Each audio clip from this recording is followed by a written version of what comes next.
Free Trade Area. And that's why, as the corridor authorities, we make sure that we do our part in terms of improving the infrastructure. So we invested in ports. The port of Dar es Salaam has improved. And just the last 2 years, it has been able to handle cargo from 19 million tons of cargo to 25 million tons of cargo. That's a massive improvement. And now we are investing in dry ports. Isaka dry port serving Ugandan Rwandan markets, the Kwara dry ports. And the reason we are investing in dry ports is to decongest the port of Dar es Salaam and make the ports come closer to the member states. So we are investing in railways, the SGR, standard gauge railway. So far, we covered more than 1,000 kilometers of SGR railways. And the uniqueness of this railway infrastructure, it is purely powered by renewable energy. It's electric. And I am happy to report that the first section that has been completed from Dar es Salaam to Morogoro to Dodoma, the passenger trains are now working. So passengers now are enjoying the new infrastructure. And the plans to launch the freight cargo as well is in the pipeline within the next 2 years. And the roads are connecting from Dar es Salaam to member states. I can report that more than 80% of the infrastructure are perfect. We've invested also in one-stop border posts to make sure that the clearing processes within the borders is very quick. So within 2 to 3 hours, cargo is able to go through the borders. And we invested in ports as well, the port infrastructure, the port of the airports in Julius Nyerere International Airport. Rwanda is investing in a new airport, and other countries also. So we're also investing in trade facilitation initiatives, automating the customs clearing processes, electronic cargo tracking systems, the single customs territory. All this have improved, the clearing processes within the central corridor. And the other thing, you can't talk about improving and facilitating trade without talking about the cargo. Where does the cargo come from? So as a central corridor, the member states have made a decision to transform the central corridor from just being a transport corridor to a green economic development corridor. And we are doing this to facilitate, the economic sectors. And here we are targeting the high impact value chains to be able to improve the import substitution, create jobs, support manufacturing within the central corridor region, and reducing empty trips. Most of these countries within Africa, we import a lot. We import more than 80% of our cargo, but we export less than 20%. So you find that the backhaul cargo, the backhaul trips, they're empty. So part of this initiative of generating cargo within the central corridor is to reduce the empty trips and also reducing the cost of transportation. So we'll be targeting the regional value chains, the mineral value chains.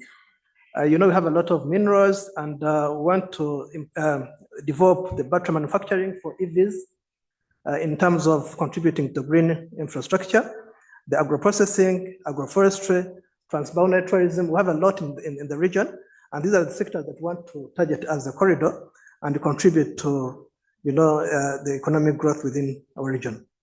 And I want us to talk about the challenges because realizing the aspirations of the Africa Continental Free Trade Area is a collective responsibility as member states, as Africans.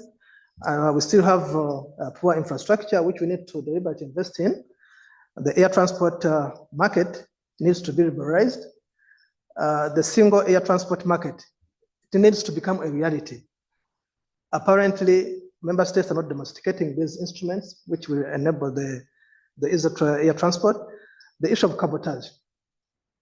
The cabotage, it's very, very important, and it is a very big challenge within the African market, within all the transport sector. The transport in the roads, in the ports, in the air transport, all these issues need to be looked at, and we make sure that we're able to trade between ourselves. Yeah, thank you.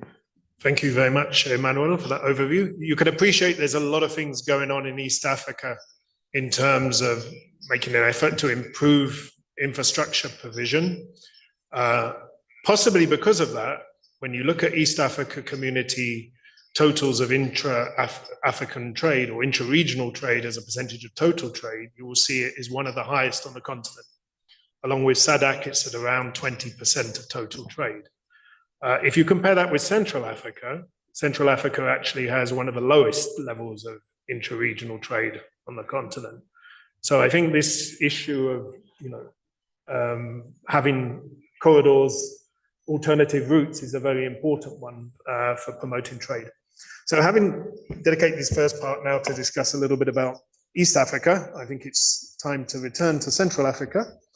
On a deux présentateurs maintenant. On a le secrétariat de ZECLAF, professeur Emmanuel Mbaga, qui est conseiller de l'Afrique centrale, expert principal à le secrétariat à Accra. Avant de donner la parole à M. Mbaga, je voulais poser des questions à M. Parfait, qui était le négociateur en chef de la ZECLAF pour Cameroun, sur les réussites et les défis que vous avez expérimenté ici à Cameroun avec le processus de mise en œuvre de cet accord. S'il vous plaît. Merci, cher Andrew, de me passer la parole.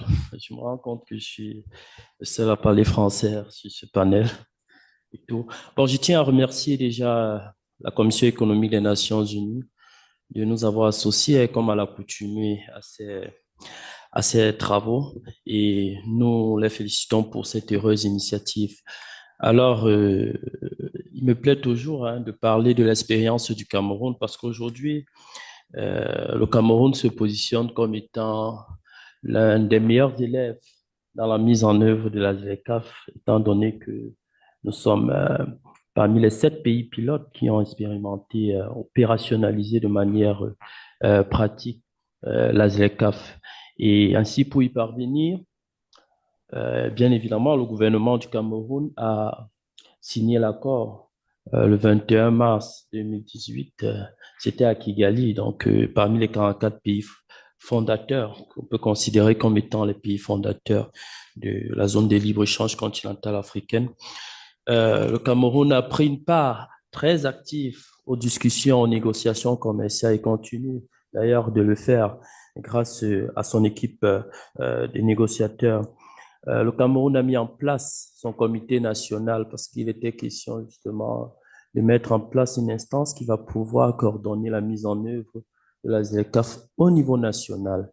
Et bien évidemment, le Cameroun a élaboré avec l'appui de la CEA, au même titre que les autres pays, sa stratégie nationale de mise en œuvre de la ZLECAf. Et c'est une stratégie qui a d'ailleurs permis au Cameroun de participer de manière active à l'initiative du commerce guidé. Et si on peut revenir aux objectifs de la stratégie, le premier objectif de notre stratégie, c'est la diversification de l'économie camerounaise en utilisant la ZLECAf comme élément catalyseur. Vous voyez donc que l'objectif de notre stratégie se rapproche ou rejoint le thème de notre conférence qui est en train de se réaliser. C'est-à-dire que nous sommes en harmonie avec les pensées ou bien les objectifs régionaux. Le deuxième objectif de notre stratégie, c'est l'accroissement des exportations à travers les opportunités qu'offre la zone de libre-échange continentale africaine. On veut accroître nos exportations vers les marchés africains et tout. Et pour mettre en œuvre, ou bien pour réaliser ces objectifs, il était question de définir un certain nombre d'axes. Et nous avons 10 axes. Notre stratégie regroupe 10 axes. Les 2 premiers, je vais m'attarder sur les 2 premiers. Le premier axe, c'est l'appropriation de l'accord. Parce que lorsque on adhère à un accord comme celui-là, il est important de se l'approprier. Il est important de sensibiliser, de communiquer et d'informer, notamment les parties prenantes. Ici, les principales parties prenantes, c'est le secteur privé. Nous, on aime souvent le dire. C'est un accord dédié exclusivement au secteur privé. Donc, il était question de toucher le secteur privé, de leur parler, de leur dire ce que c'est que la ZLECAf. Et nous avons rempli cette mission, et le plus souvent avec l'accompagnement de la CEA. Le deuxième axe porte sur la révision du cadre institutionnel et la révision des réformes au niveau interne. C'est longtemps revenu dans la prise des paroles de mes prédécesseurs. Alors, il est très important, il faut qu'on mette un accent dessus. Lorsqu'on signe un accord comme celui-là, comme les autres l'ont dit, si on ne l'internalise pas, si on n'insère pas les dispositions de cet accord dans notre corpus juridique interne, il devient difficile, la mise en œuvre devient très difficile. Et c'est pour cela que vous verrez que le Cameroun a très vite fait de mettre, euh, euh, d'insérer dans son corpus juridique interne les dispositions de l'accord. Et c'est ce qui a d'ailleurs permis au Cameroun de participer à l'initiative du commerce guidé. L'une des difficultés que la plupart des pays rencontrent, c'est que lorsque nous finissons justement de signer de tels accords, nous n'internalisons pas les dispositions de l'accord. C'est très important. Il y a plusieurs pays qui veulent aujourd'hui, parmi lesquels les pays de l'Afrique centrale, qui veulent participer à l'initiative du commerce guidé, mais n'ont pas eu la présence d'esprit d'internaliser l'accord. Et c'est ce qui donne, je prends le cas du démantèlement tarifaire en ce qui concerne le protocole sur le commerce des marchandises, c'est ce qui permet à l'administration douanière de déclencher le processus de démantèlement. Or, c'est absent dans beaucoup de pays. Donc, s'il y a un plaidoyer à faire, c'est de, de, de, de obtenir de la CEA ou même du secrétariat de la ZLECAf de faire le tour d'un certain nombre d'États et d'amener ces États justement à internaliser leur accord. Donc, le Cameroun, comme je le disais, a donc pu participer à l'initiative du commerce guidé. Aujourd'hui, nous avons constaté que le Cameroun, autant sur son cadre juridique, autant sur l'intervention de son secteur privé, est en mesure de mettre efficacement en œuvre la zone de libre-échange continentale africaine. Étant rappelé que l'objectif même de l'initiative du commerce guidé, avant même de procéder aux échanges, c'était d'abord de tester le cadre juridique de la ZLECAf. Et les résultats sont là, les résultats sont là. Ça montre que le cadre juridique qui a été adopté par le chef d'État et de gouvernement de l'Union africaine est efficace dans la mise en œuvre de la ZLECA pour procéder aux échanges. Donc, on peut dire que le Cameroun met convenablement en œuvre sa stratégie nationale, mais éprouve quand même un certain nombre de difficultés. Je ne vais pas revenir sur les difficultés liées au manque des ressources financières, parce que c'est le nœud du problème. Et vous allez voir, et je suis sûr, je suis certain que c'est pareil dans dans les autres pays qui mettent en œuvre la stratégie. Vous allez voir qu'au niveau des réformes, au niveau de la sensibilisation, les axes stratégiques atteignent les résultats escomptés. Mais lorsqu'on aborde les axes liés à l'amélioration de la production, les axes liés au développement des chaînes de valeur, au développement des infrastructures, ça devient compliqué. Pourquoi? Parce que les moyens ne sont pas toujours appropriés, justement, ne sont pas toujours là pour pouvoir mettre ces axes pour pouvoir réaliser les objectifs de ces axes. En définitive, donc, on peut dire que le Cameroun met convenablement en œuvre la zone de libre-échange continentale africaine et se place aujourd'hui comme l'un des pays pilotes dans la mise en œuvre de ces RAN. Et à chaque fois, nous avons toujours un conseil ou bien une suggestion à donner au secteur privé. Pour réussir dans la ZLECAf, il faut renforcer l'offre. Il faut renforcer l'offre en quantité et en qualité. Il est important pour nos opérateurs économiques, ce que nous leur disons tout le temps, c'est de renforcer l'offre, c'est d'accroître leur capacité de production et de produire des biens de meilleure qualité. Je vous remercie pour m'avoir donné la parole et l'opportunité de présenter l'expérience du Cameroun dans la mise en œuvre de sa stratégie. Merci beaucoup, Monsieur Parfait. Vous avez souligné vraiment l'importance de l'offre et aussi du secteur privé. Et en fait, on va dédiquer la prochaine session à une conversation avec le représentant du secteur privé et aussi à la société civile pour parler à plus profondeur sur ces questions, non? Parce que vraiment, vous avez totalement raison sur ces questions. Je voulais maintenant donner la parole à professeur Mbaga, qui va parler avec nous d'ACRA, de la secrétariat. En principe, il devrait avoir donné la présentation au début de cette session, mais malheureusement, pour problème de connectivité, ça n'était pas possible. Mais il va nous donner une vision de l'état de la mise en œuvre de tout l'accord à niveau continental. Monsieur Mbaga, vous pouvez écouter bien la session?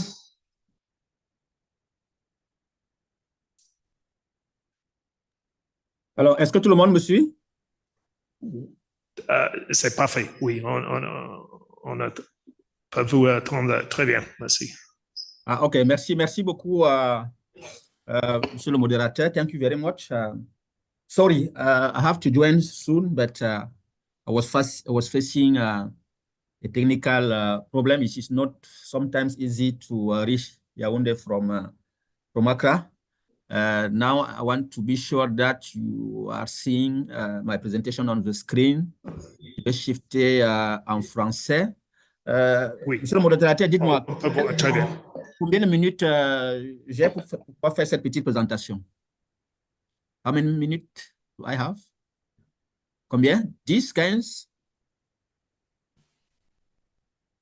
10 minutes, 15 minutes, 10 minutes, s'il vous plaît. Oui, parce qu'on voulait continuer la conversation un peu plus de temps, si c'est possible.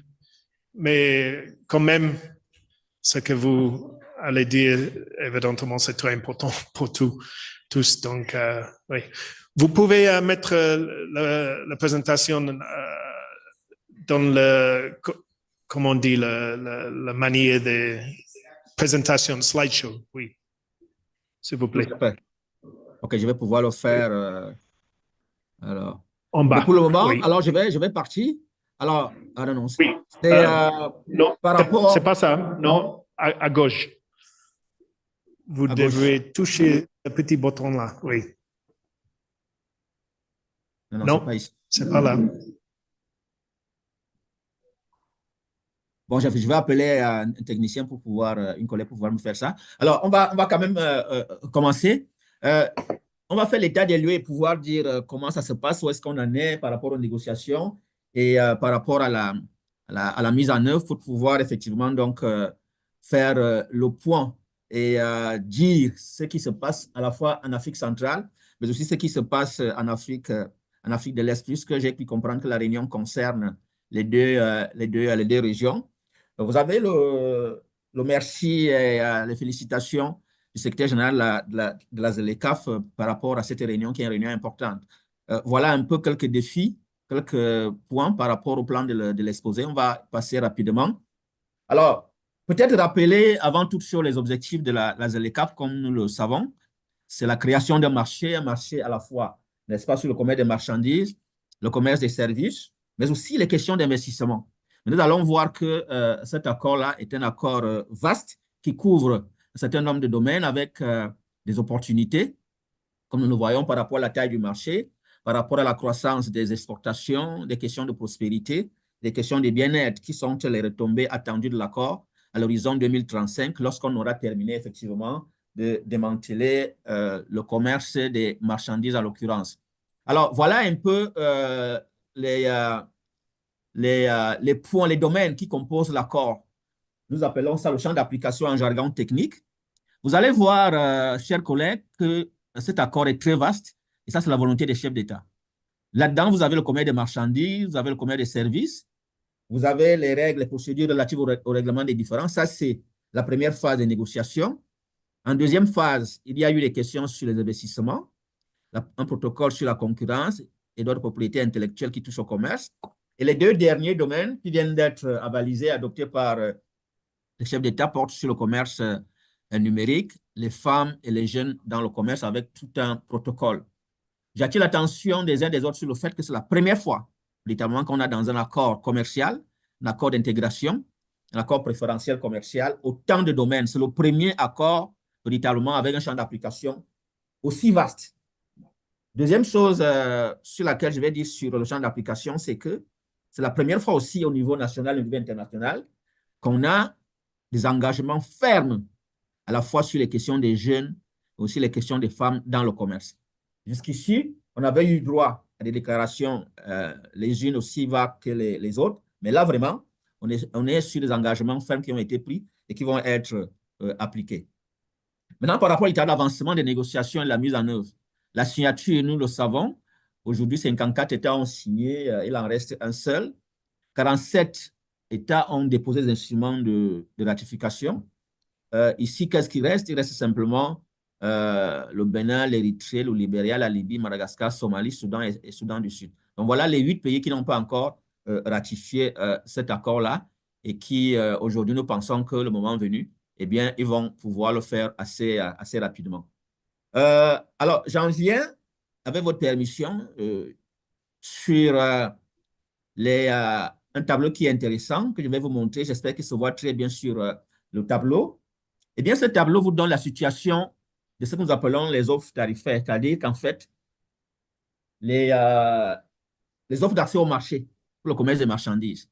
Et c'est ça qui détermine en réalité, monsieur pourra en parler là tout à l'heure, le niveau, n'est-ce pas, où se trouve chaque pays.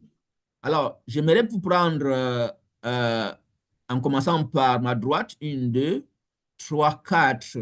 Voilà, la deuxième colonne par la gauche, oui, 1, 2. Vous allez voir que ces niveaux, 46 pays, là c'est vraiment important de le dire, 46 pays, n'est-ce pas, ont déposé au niveau du secrétariat des offres tarifaires en matière de commerce de marchandises. Ces offres ont été contrôlées au plan technique et ont été adoptées par le Conseil des ministres. Et c'est ça qu'on applique lorsque on va faire le démantèlement tarifaire. Et le tableau d'après, vous allez le voir, il comporte 18 pays qui sont aujourd'hui prêts à faire le commerce ou qui commercent.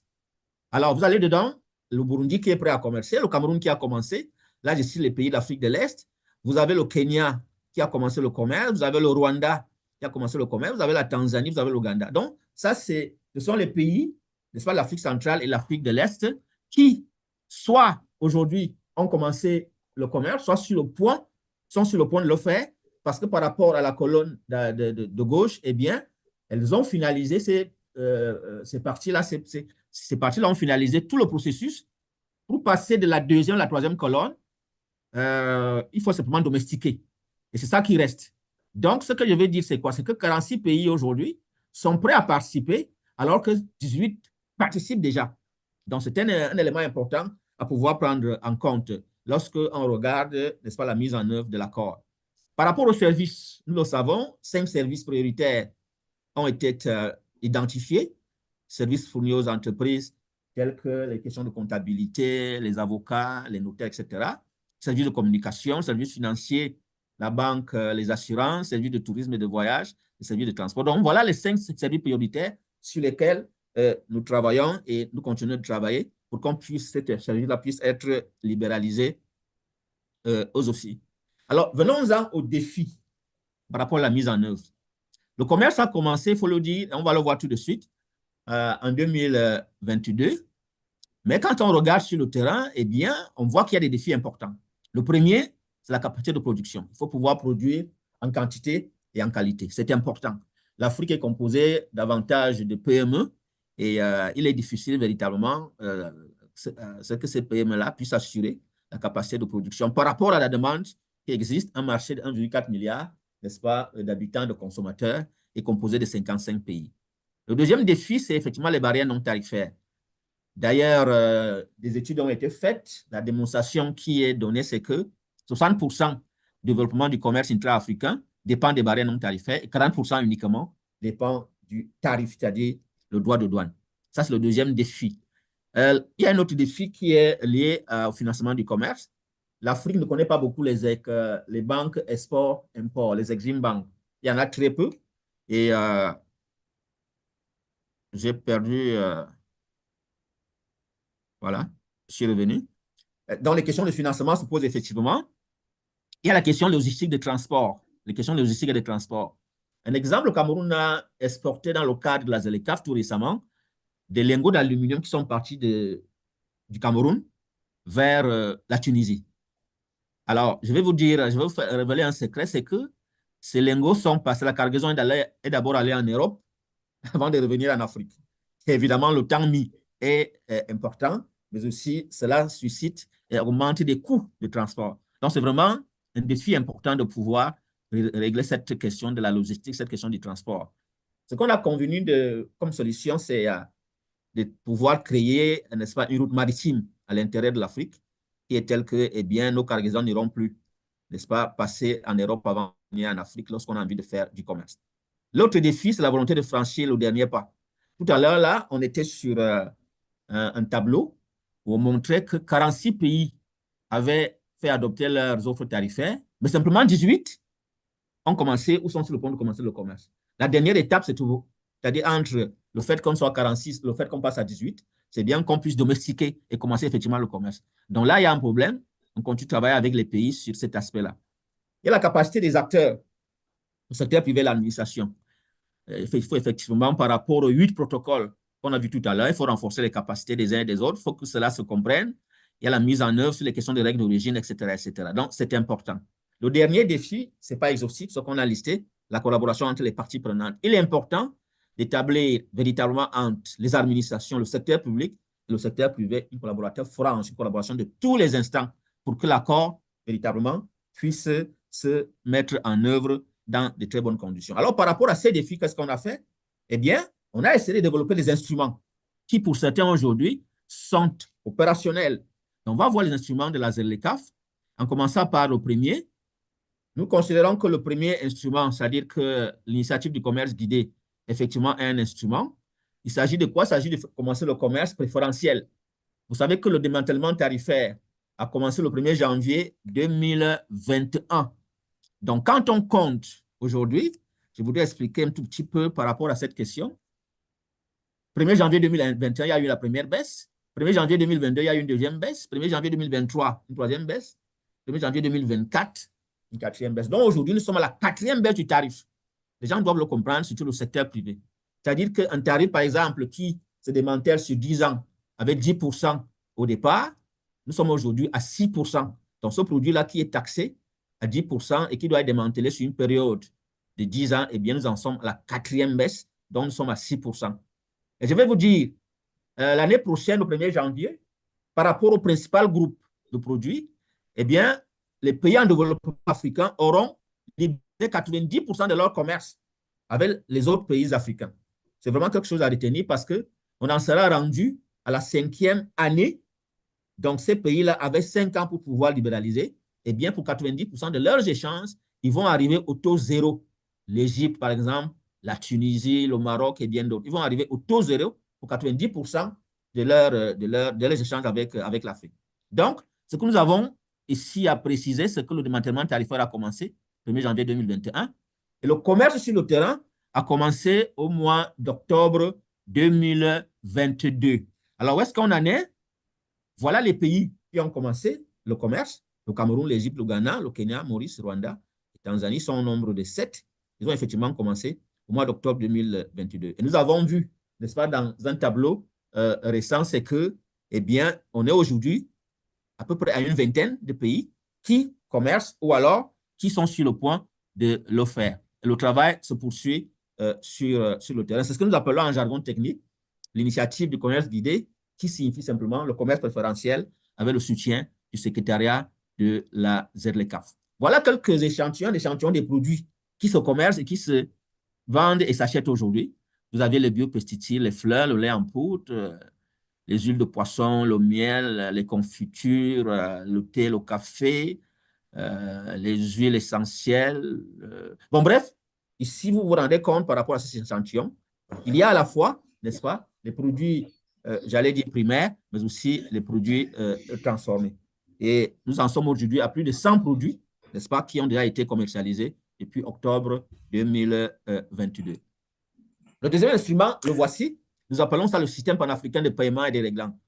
Monsieur le modérateur, vous le savez bien, aujourd'hui, la plupart des pays qui font des échanges en Afrique, en réalité, ils ont leur propre monnaie. Quand vous enlevez la zone UEMOA, la zone au Cameroun, la zone CEMAC, la BEAC, eh bien, les autres, chacun a sa monnaie. Donc, s'il faut faire le commerce, parfois on fait recours à une monnaie étrangère, le dollar, de manière générale, et cela a un coût. Quand on a calculé, eh bien, c'est 5 milliards de dollars par an que nous perdons dans ces transactions-là. Donc, l'idée ici, c'est que chacun doit faire le commerce avec sa monnaie. Du pays où je suis, le Ghana va faire avec le CEDI. Là, vous êtes à Yaoundé, le Cameroun va faire avec le CFA. Il faudra donc trouver des correspondances, n'est-ce pas? Une parité entre le CEDI et le CFA. Et chaque matin, à la Banque centrale, on aura ces parités-là pour nous permettre de faire le commerce entre nous. Ça, c'est le deuxième instrument. Le troisième instrument, c'est la facilité d'ajustement. Vous le savez, tant qu'il y a un accord préférentiel, il y a des pertes de recettes. On a donc imaginé une facilité d'ajustement avec 3 guichets. Un guichet qu'on appelle fonds de base qui va permettre donc de faire des compensations. Un guichet qu'on appelle fonds général qui va permettre de financer les projets du secteur privé.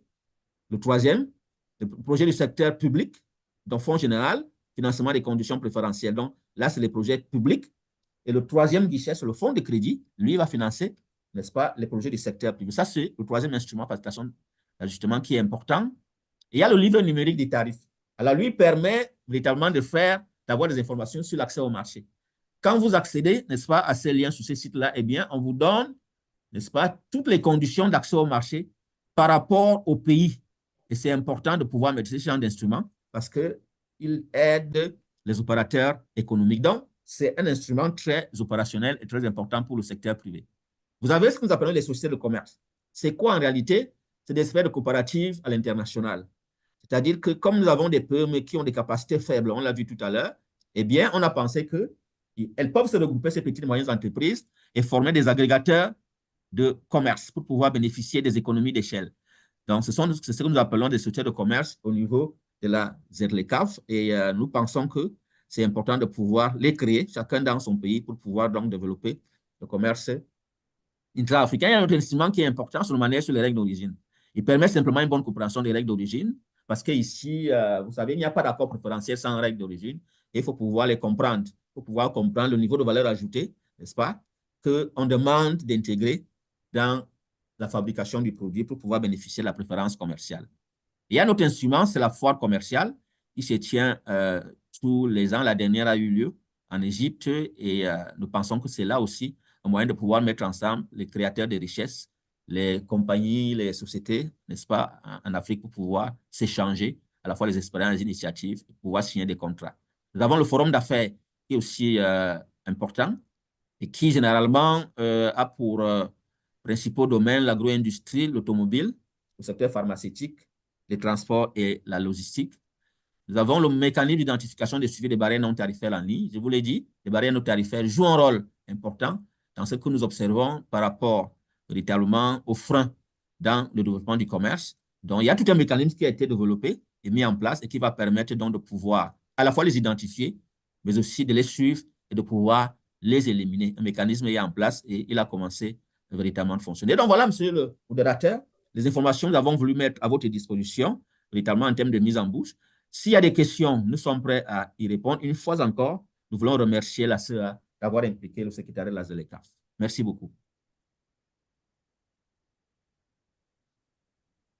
Monsieur Mbaga, merci beaucoup. Effectivement, je voulais donner l'opportunité de poser des questions. Si les participants voulaient poser des questions directement à professeur Mbaga, il est là, le secrétariat, donc il a beaucoup d'informations sur la mise en œuvre. Please, the colleague from Sean Bosco, isn't it? East Africa Business Council.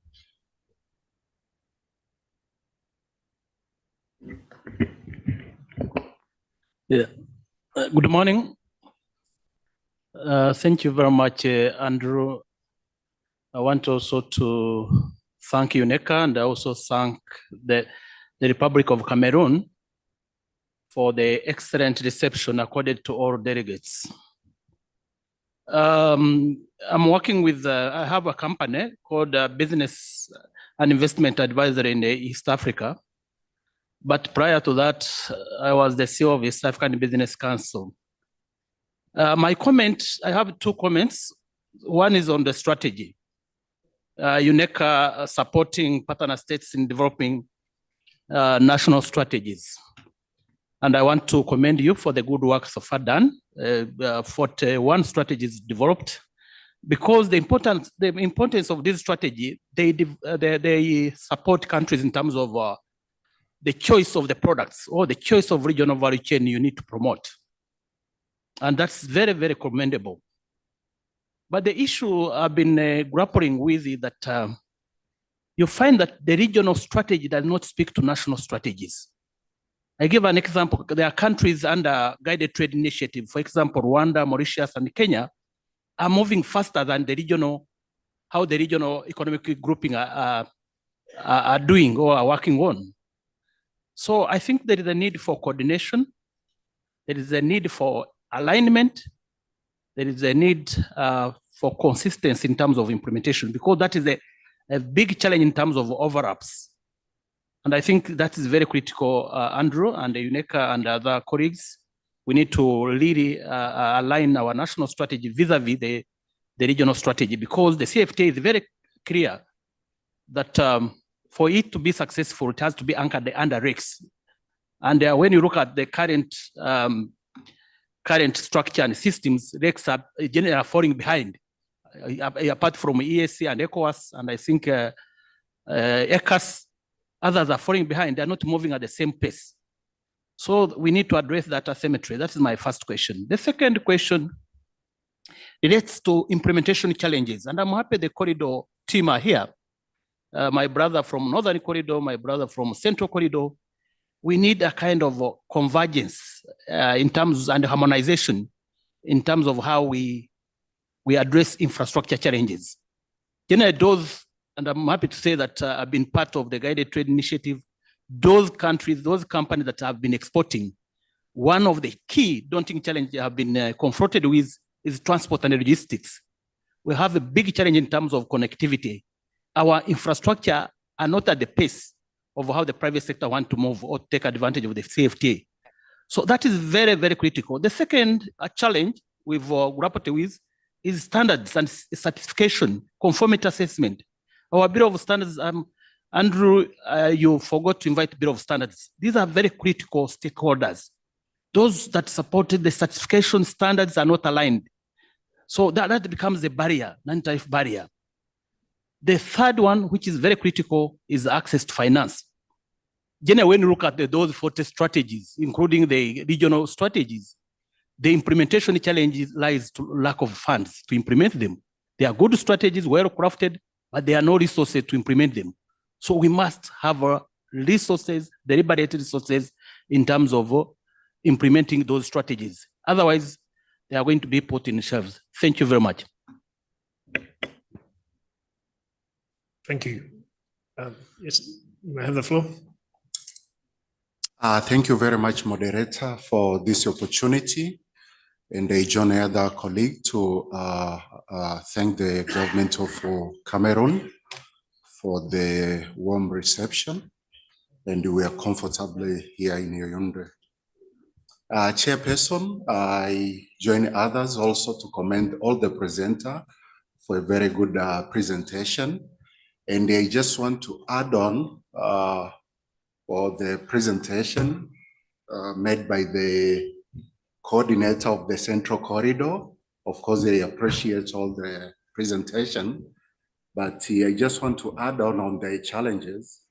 As he mentioned, that one of the challenges is the infrastructure challenges, but I just want to add on the other challenges which hinder the implementation of the African Continental Free Trade Area. One of which being the multiple membership, where we find that although there has been significant political will to implement the Africa Continental Free Trade Areas, there are differences in trade policy priorities and tariff shadows across countries and REC. So therefore, I propose to have an harmonization of these policies because it's also a challenge in our country and in our partner states. So we need to harmonize the policies for the smooth implementation of the African continental free trade area.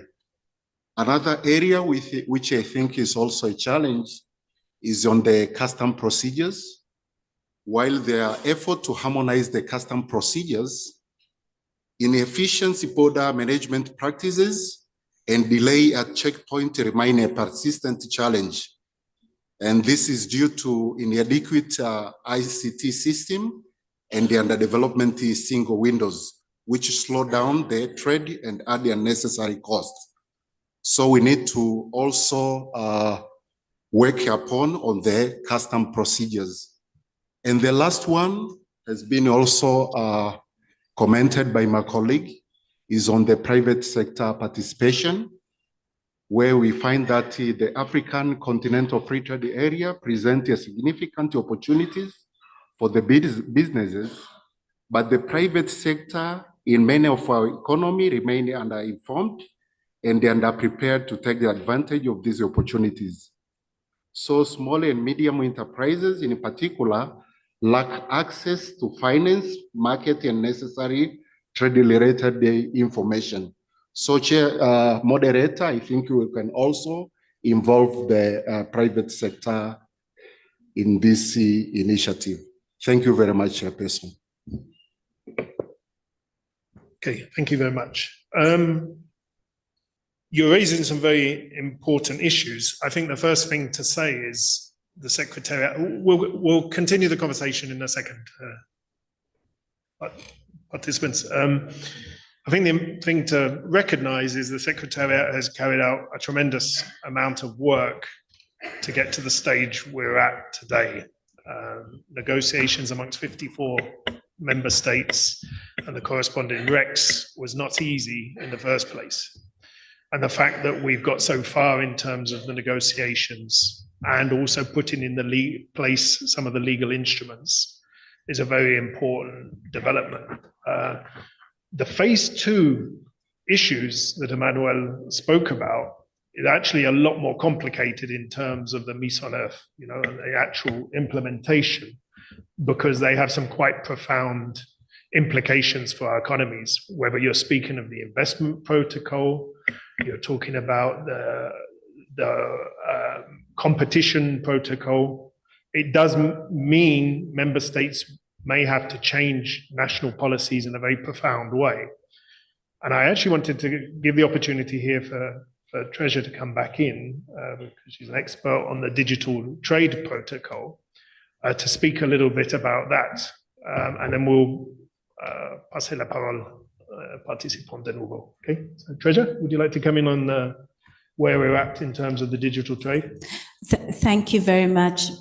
Before I do, I want to thank my brother Emmanuel for sharing with us the update. And I want to say that for the AE Trade Group, many of you may not know about the work we are doing with the AfCFTA Secretariat and the African Union. We realized in 2018, this was before COVID, that it was important to start advocating for the involvement of women and youth as the center of driving AfCFTA implementation.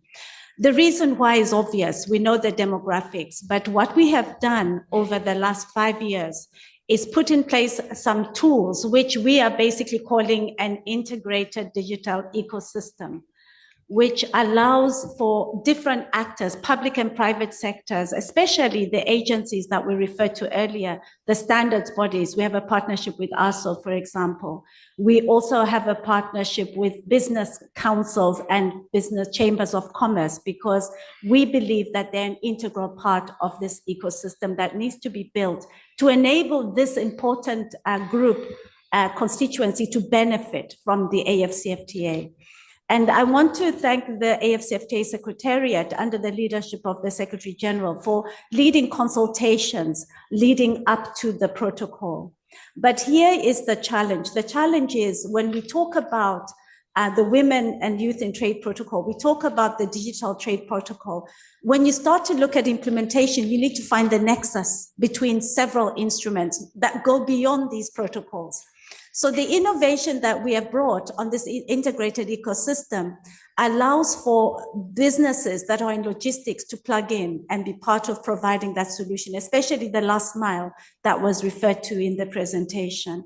The payments, cross-border payments, we saw from our own experience since 2021, when we put out a platform called Sokoku.Africa across the continent, that there were a number of people who responded to it, but the major challenge was the smallest businesses who needed the most actually have a number of constraints. One of them, of course, is just the cost of data, but even if they can get online, the challenge of the literacy, how to navigate and put them for themselves, their own products, because you need to take quality pictures, you need quality product descriptions.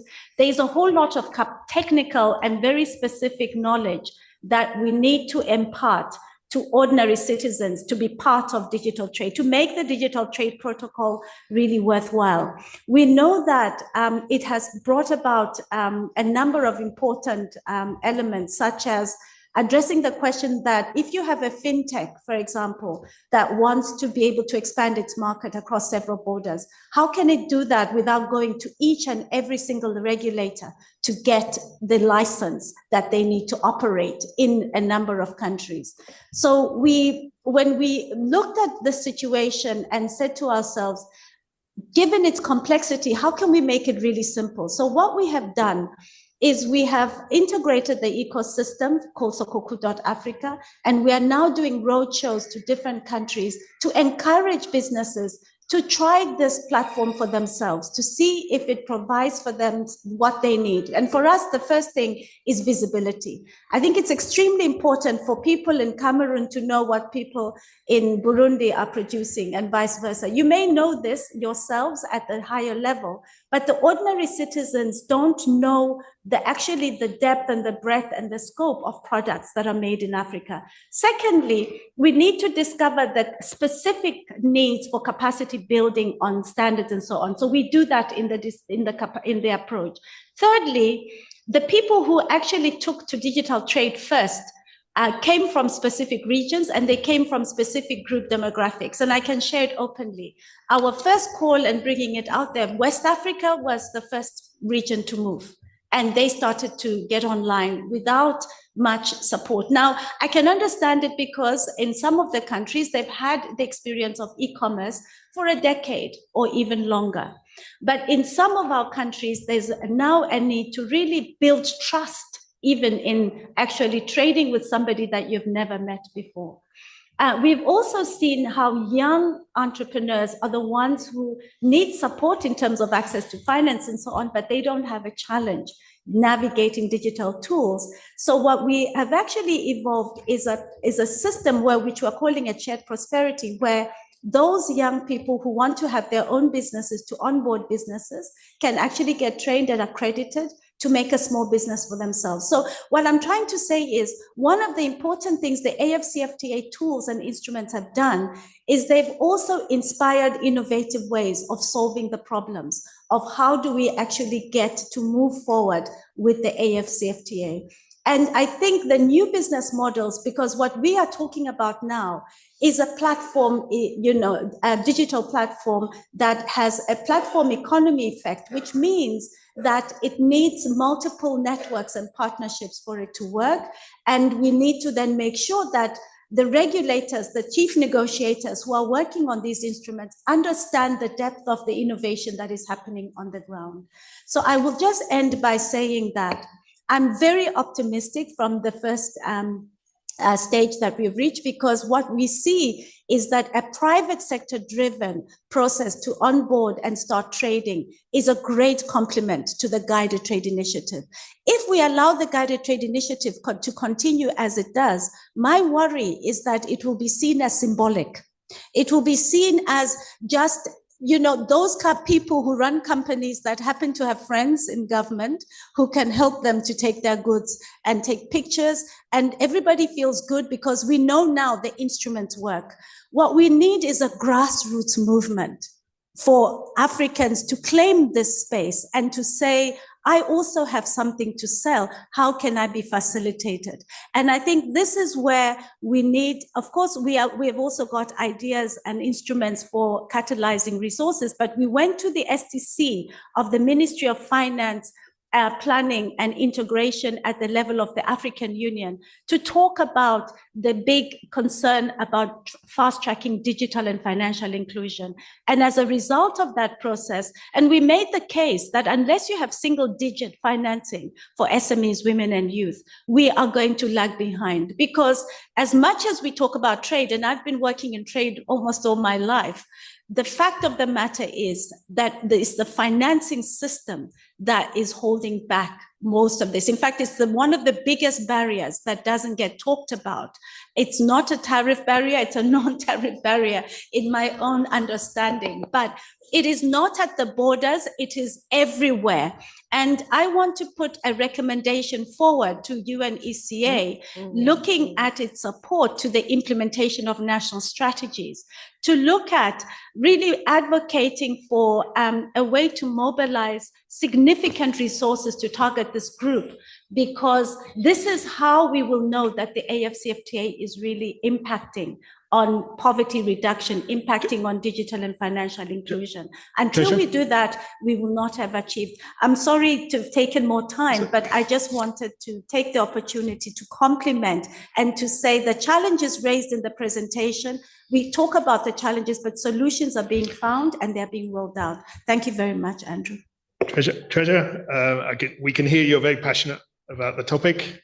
I agree with you, fully support you on some things you're saying, and I would challenge you on a couple of points.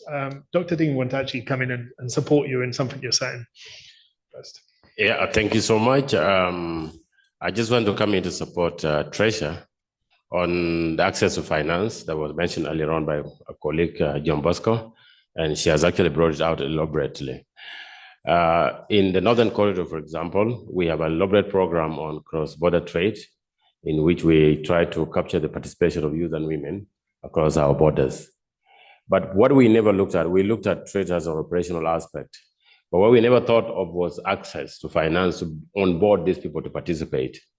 So what am I trying to say is that this is an opportunity for us to create a collaborative framework around which all these players are able to align their functions and complement themselves where necessary.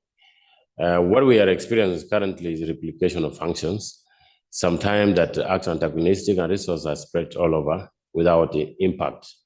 So I think we might need to further this discussion on exact implementation of some of these strategies and how we can align our functions and nexus between what different organizations do and collaborate in a way that allows free flow of resources and effective implementation of those programs.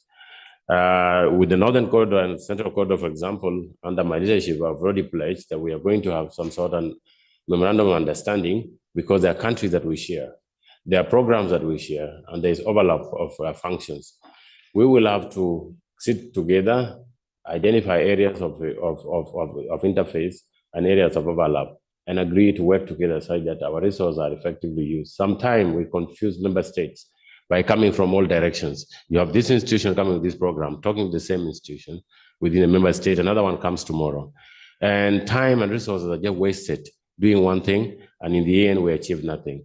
So we might need to look at how do we amass functions and resources together and be able to allow, where necessary, let one institution implement a function and allows the other one to implement the other one, as long as we complement ourselves. So we need to start looking at what are we doing? We are serving the same population. What is our goal? It's generally to uplift our people from poverty. And that is now promoting trade, economic participation, and productivity of our people. That's the only way we can actually pull our people forward, by producing what we consume, and the surplus flows from one point of the continent to the other, and allowing those who don't have the opportunities to be activated to participate in economic production in the continent. Thank you so much. Thank you very much, Dr. Bing. Before passing back to the floor, because I know there were some other questions and interventions, I just wanted to say a few words. Firstly, I completely agree with Treasure. The Guided Trade Initiative is not supposed replace the actual implementation of the agreement. And as Professor Baga made clear, we're now running into the 4th year of tariff reductions under the schedules that member states signed up to. And that means for the non-LDC countries, it should represent an 80% reduction already on 90% of tariff lines. That's a very, very high degree of liberalization already that should have been achieved and has not yet.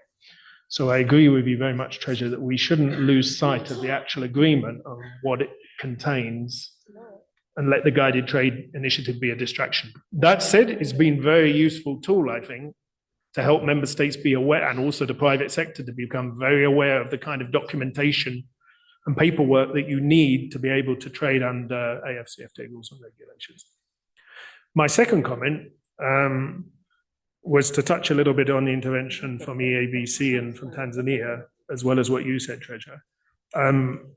Continental integration is at the same time both very exciting and very boring. It's exciting because it's, you know, the fulfillment of a long-standing continental aspiration for better economic integration. It's boring because there is a degree where creating a continental market involves harmonization in the way you do business. It means treating businesses in an equal way, regardless of where they come from.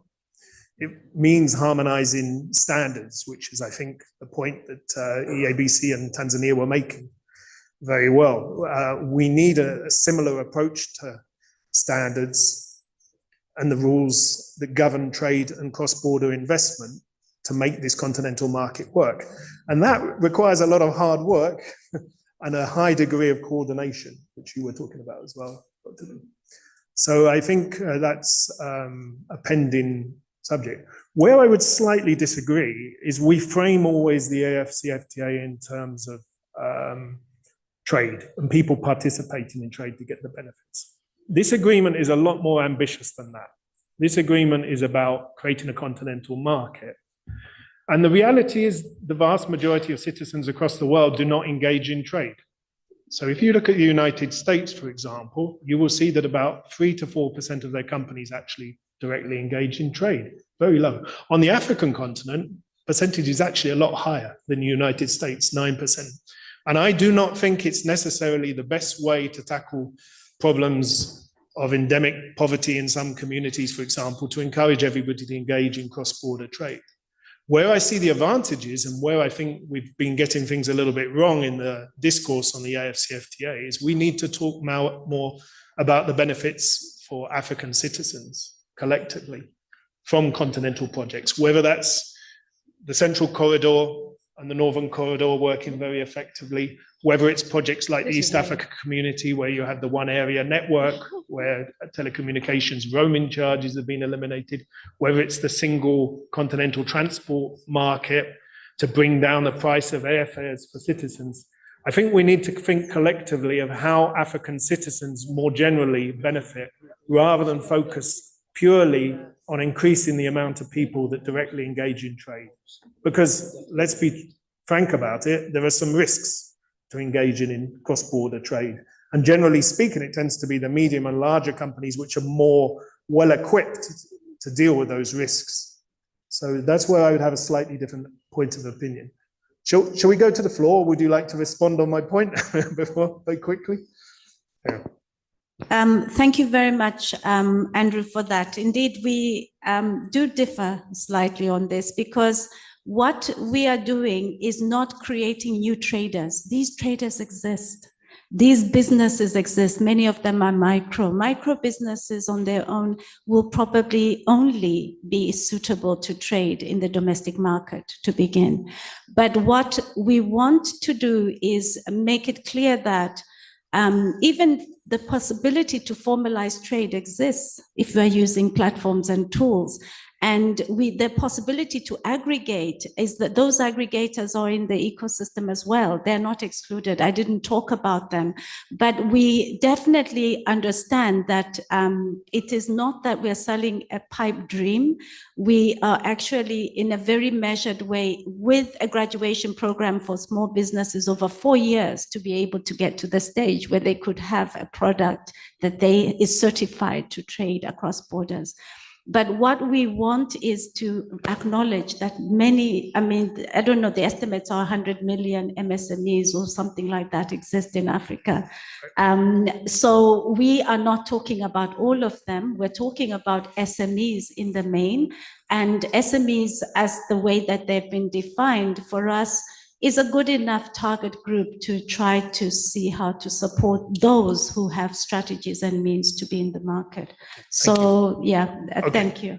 A point for continued discussion. Mr. Parfait, you wish to come in as well on that point? Oui, Monsieur Antron, pour justement répondre à votre question, moi je ne pense pas que le problème des petites et moyennes entreprises, c'est seulement les capacités de production. Il y en a qui ont même la possibilité d'exporter et qui sont confrontés à un problème. Et un problème qui aurait même dû être relevé ici comme un défi, le problème lié à l'accès à l'information. À l'information. La difficulté que nous avons rencontrée dans le cadre de l'initiative du commerce guidé, c'est que les entreprises n'arrivent pas à avoir des relais commerciaux. Ils ont de la production, ils ont des biens, ils ont des intrants qu'ils veulent vendre à l'extérieur, mais ils n'ont pas de relais commerciaux, ce qu'on considère un peu comme des distributeurs dans les pays. Pour qu'une entreprise rencontre ou bien trouve un relais commercial dans un marché cible, c'est très compliqué. Je pense que c'est un défi que nous devons aussi relever, autant au niveau national qu'avec les partenaires techniques. Et comme je le disais tantôt, ça pose un véritable problème dans la mise en œuvre de la ZLECAf, la difficulté d'accès à l'information et aux données commerciales. Parce que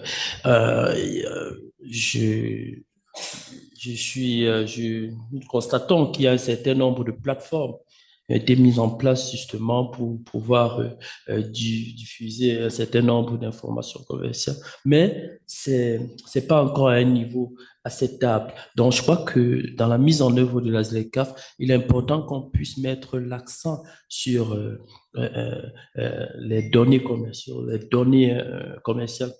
la divulgation de l'information commerciale. Je suis au Cameroun, il faut que je sois en mesure de voir quelle est la production en Afrique du Sud, quelle est la production ou bien la demande en Tanzanie, c'est très important. Et comme on le dit souvent, qui détient l'information détient le pouvoir. Donc, je pense que c'est un axe sur lequel nous devons nous positionner pour pouvoir promouvoir, opérationnaliser, efficacement la zone de libre-échange continentale africaine. Tout à fait. La question des infos de marché, c'est très stratégique, non? Pour chaque pays. Okay, so there were some more questions. We had 10 minutes to finalize the session. There were a few questions more from the floor. If I may say as well, please keep your interventions short because there will be another session on the ZLECAf. You will be able to raise some of these points when we discuss about the private sector. If you have any specific questions, I see our colleagues, Malako Desta is still online, I believe. No, Malaka's had to leave, okay. Emmanuel Baga is still there as well to answer questions. So if you could keep your questions quite short and to the point, please, thank you. My long-range vision is going. Comoros, is it? Congo au fond. Okay, I can't quite see, but on commence au derrière. Congo, n'est-ce pas? EDC.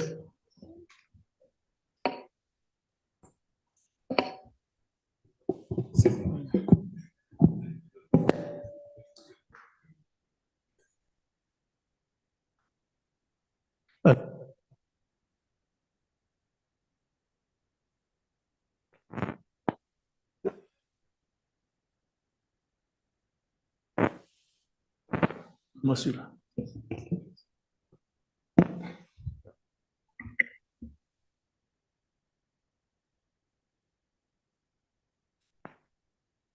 Alors. La qualité des échanges et particulièrement Dr Andrew Holt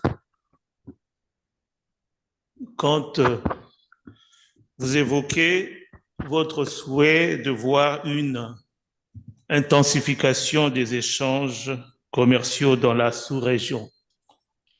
Nous avons également parlé du souhait de la création d'un marché commun, surtout assurer la libre circulation et la libre-échange dans la sous-région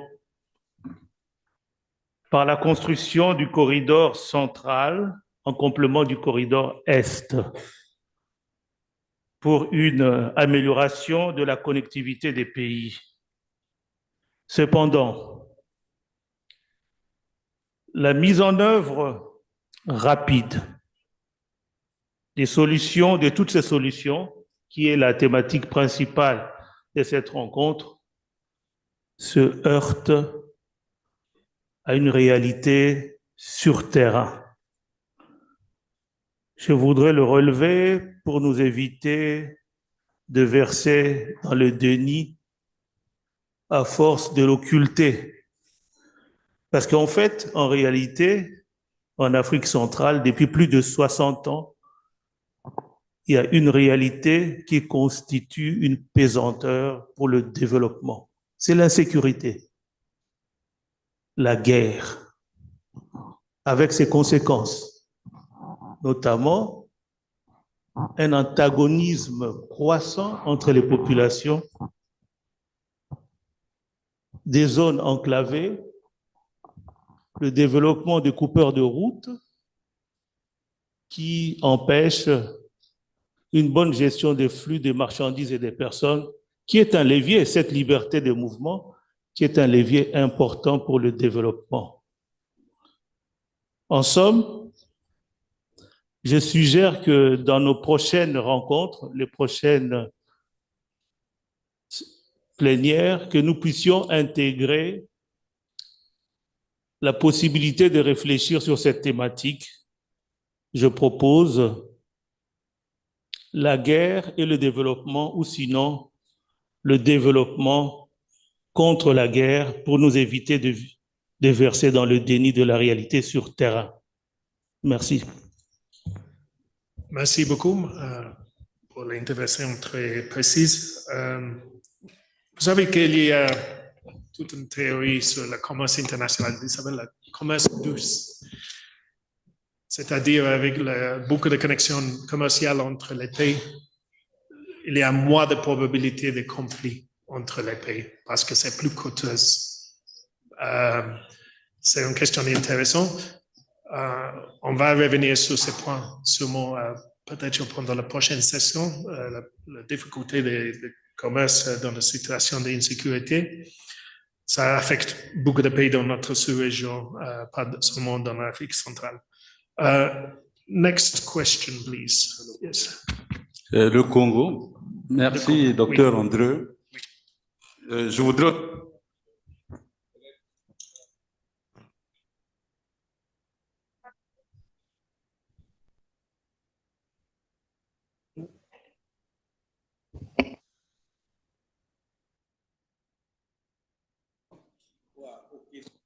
Qui était le siège de la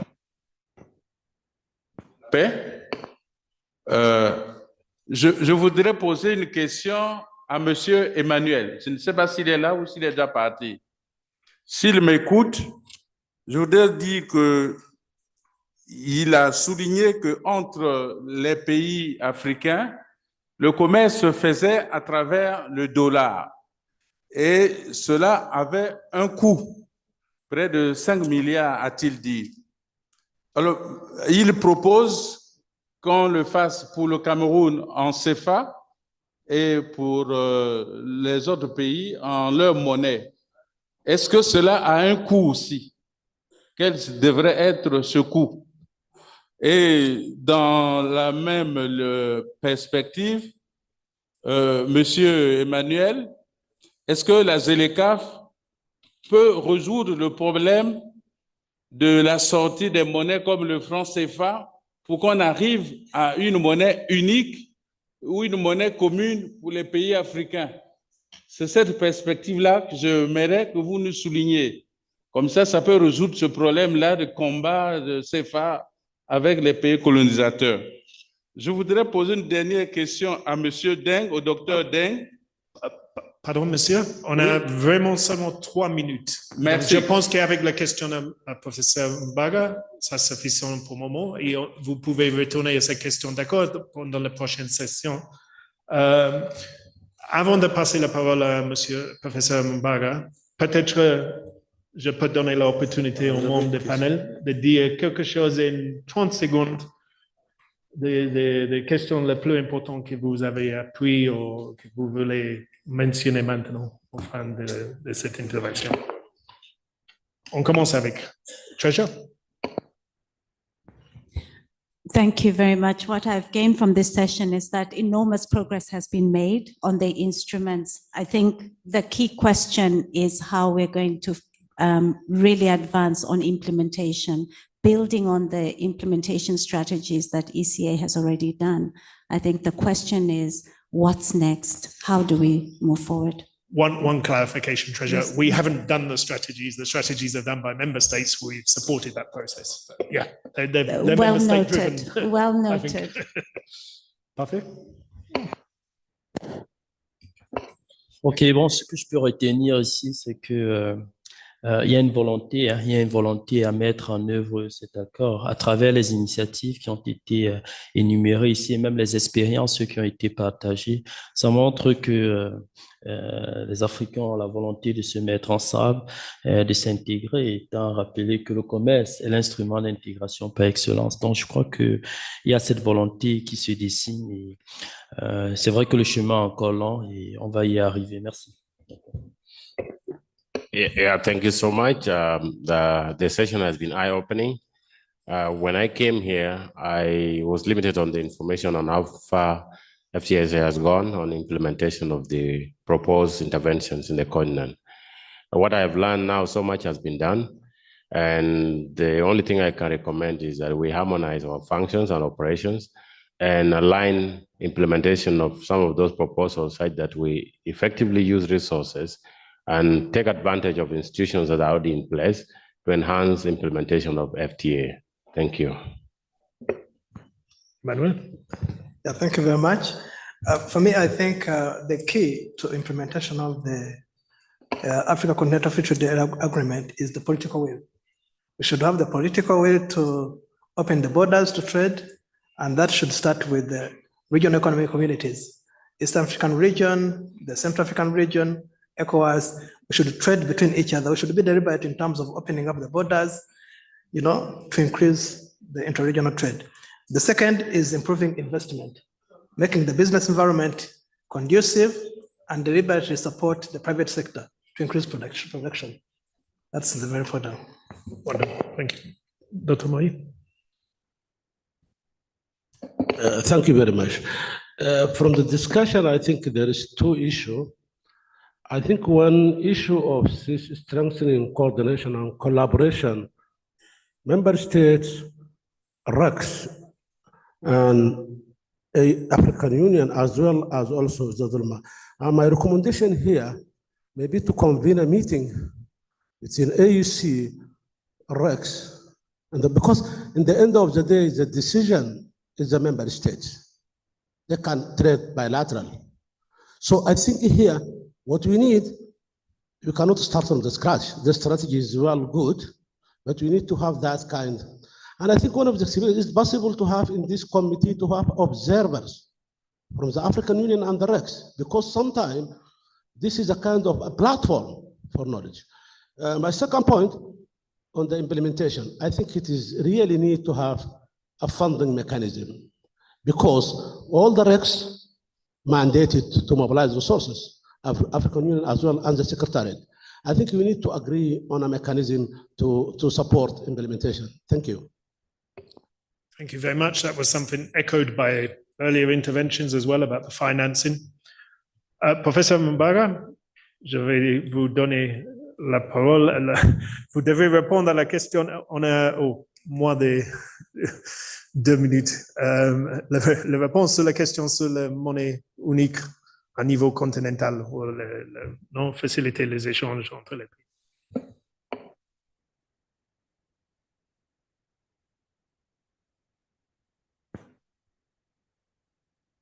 Professeur Mbaga, on n'entend pas.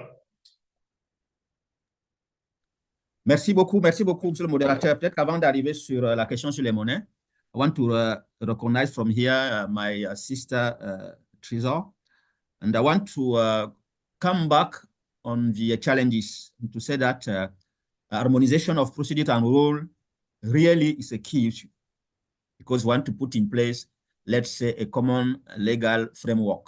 AfCFTA is a common legal framework. So African Union has, let's say, 55 member states. If each member state has, let's say, its own legislation or regulation on trade, so we have to harmonize, and this is really a key issue. Second point to raise now rapidly is GTI, Guided Trade Initiative, which is, as I said so far, the launch of preferential trade. And there also, we have faced many challenges. The first one was to check the legal framework and to prove, to bring an evidence that it's working. And now we know that it's working because third parties are implementing the first down adopted. They have accepted, let's say, the first down and the real tariff. As I told you, we began by dismantling in January 2021.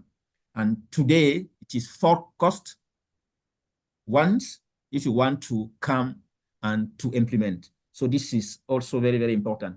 The last point here also is coordination at the REX level. I don't know what will be the recommendation here, but we have to move together. And the ECA, of course, must help us to move together. If you take CEMAC zone, Cameroon is the only member state to implement now. So 1/6. If you come to ECAS, it will be Cameroon and Rwanda only, over 11 member states.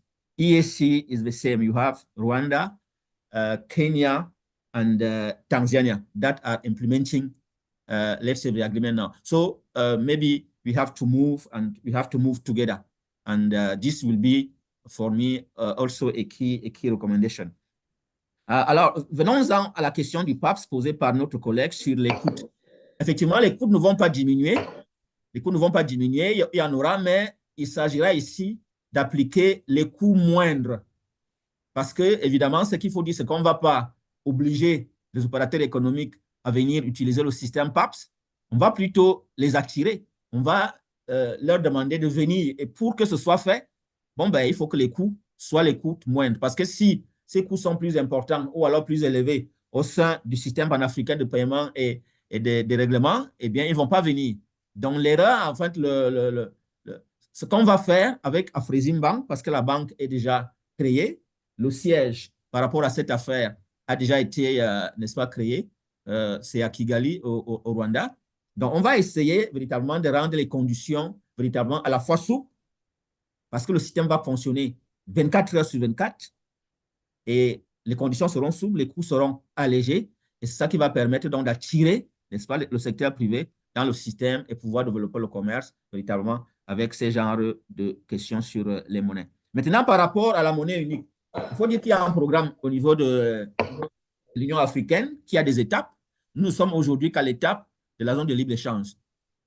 Comme vous le savez, la théorie dit qu'il faut passer par l'union douanière, arriver au marché commun et enfin atteindre l'union économique et monétaire. Donc, on en est loin, mais c'est le processus qu'on est en train de, n'est-ce pas, de suivre, et il a été développé dans, n'est-ce pas, l'accord, le traité d'Abuja qui a été, n'est-ce pas, adopté en 1980. Donc, c'est le schéma du traité d'Abuja que nous suivons aujourd'hui, et nous ne sommes qu'à la première étape, et il y a espoir que ça aille vite et qu'on arrive rapidement, n'est-ce pas, à la monnaie unique. Je vous remercie. D'accord. Merci beaucoup, Monsieur Mbaga. Merci pour prendre le temps pour parler avec nous. Merci à tous les participants. Comme j'avais dit avant, on a l'opportunité dans la prochaine session de répondre quelques sujets qu'on a mentionnés ici. Madame Tessie Kaiven va être la modératrice pendant la prochaine session. Et donc, maintenant, on doit aller à la pause café. Avant ça, je voulais remercier tous les panélistes Perhaps some applause for everybody. Thank you very much for your interventions. Much appreciated. We'll have a break for 15 minutes. We're only just over 5 minutes behind time, okay, schedule. So we'll be back here at 11:10, okay? Thank you.